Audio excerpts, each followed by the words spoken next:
ان کا نبی ایک ہے، ان کا قرآن ایک ہے، ان کی کتاب ایک ہے، ان کا حرم ایک ہے، ان کا نفع ایک ہے، ان کا نقصان ایک ہے، تو پھر اس کے بعد قوم نہیں بنتی صاحب۔ ایک ہی پاکستان، ذہن میں رکھیے گا، ایک ہی پاکستان ہمیں اللہ تبارک و تعالیٰ نے عطا کرنا تھا، وہ عطا کر دیا ہے۔ یہ پاکستان بنیادی طور پہ ہمیں کسی نے پلیٹ میں رکھ کے نہیں دیا، کسی نے جھولی میں رکھ کے نہیں دیا ہے۔ ہندوستان کے گلی کوچوں بازاروں میں مسلمانوں کے خون سے کھیلی گئی ہولی، ندی نالوں میں بہتی ہوئی مسلمانوں کی لاشیں، یہ تاریخ کی کرتاس آج بھی بکھری ہوئی پڑی ہوئی نظر آتی ہے ہمیں، کہ جمنا کے پانی کی سرخی اور اس میں تیرتی ہوئی شہیدوں کے جسم، ہولناک خونی مناظر، افراتفری، مسلمانوں کے جسموں کے بکھرے ہوئے اعضاء، خون آلود بکھری ہوئی لاشیں، اجتماعی گڑھوں کی صورت میں مسلمان لاشوں کا دفنایا جانا، مہاجر کیمپس پر ہندو انتہا پسندوں کا باقاعدہ حملہ کیا جانا اور مسلمانوں کو جلایا جانا، اپنی جائیدادیں نئے وطن پر قربان کر کے، اپنی جائیدادیں ہم نے تو آگے بھمبوڑنا شروع کر دیا نا پاکستان کو، لیکن پوچھے ذرا ان سے کہ جنہوں نے اپنی اربوں کی جائیدادیں پاکستان کے نام پہ قربان کر دی اور صرف سواری پہ سوار ہو کے بھوک پیاس کے عالم میں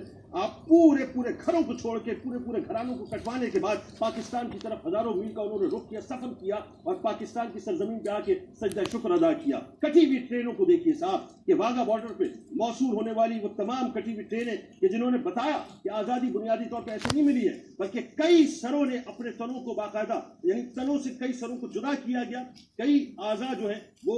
ہوا کے اندر باقاعدہ بکھیر دیے گئے، زمین کے اوپر بکھیر دیے گئے، تب جا کے یہ لکیر بنی ہے جسے ہم ہندوستان اور پاکستان کے درمیان کی لکیر کہتے ہیں۔ یاد رکھیے صاحب، یہ معاملہ بڑا عجیب و غریب ہے۔ میں صرف ایک واقعہ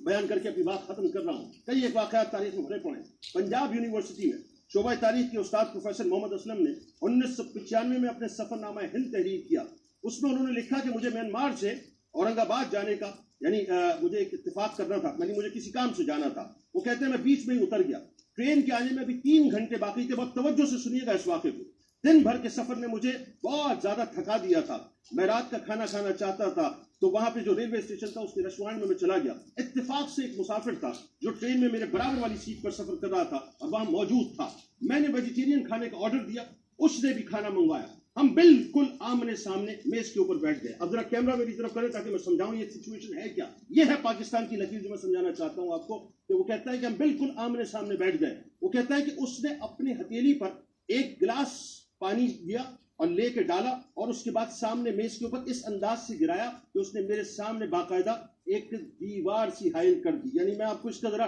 ڈیمو کر کے دکھاؤں کہ اگر یہ پانی ہے، اس ہندو نے، انتہا پسند نے یوں پانی لیا اور لینے کے بعد وہ کہتا ہے اس نے یوں پانی میرے سامنے ڈال دیا جیسے اس نے ایک دیوار قائم کر دی ہے۔ تاریخی نظریات میں یہی وہ تصور ہے کہ ہندو اور مسلمانوں کے درمیان کھانے کی میز پر یہ بنی ہوئی لکیر آخر کار سرحد کا روپ دھار جاتی ہے، اور در حقیقت جو متعصب ہندو تھے، انتہا پسند ہندو تھے، انہوں نے مسلمانوں کو اس جگہ پہ لا کے کھڑا کیا کہ انہوں نے مطالبہ پاکستان کیا، اور پھر اس کے بعد صدا گونجی کہ اللہ تبارک و تعالیٰ نے ہمیں پاکستان جیسی یہ اتنی بڑی نعمت عظمیٰ عطا کر دی۔ ذہن میں رکھیے گا، اللہ تبارک و تعالیٰ کا پاکستان بہت بڑا انعام ہے، اس کو فار گرانٹڈ مت لیجیے گا۔ جس نے بھی اس کو فار گرانٹڈ لیا ہے، اللہ تبارک و تعالیٰ نے اس کو تاریخ کے پنوں سے ہمیشہ محو کر دیا۔ آغاز کرتے ہیں۔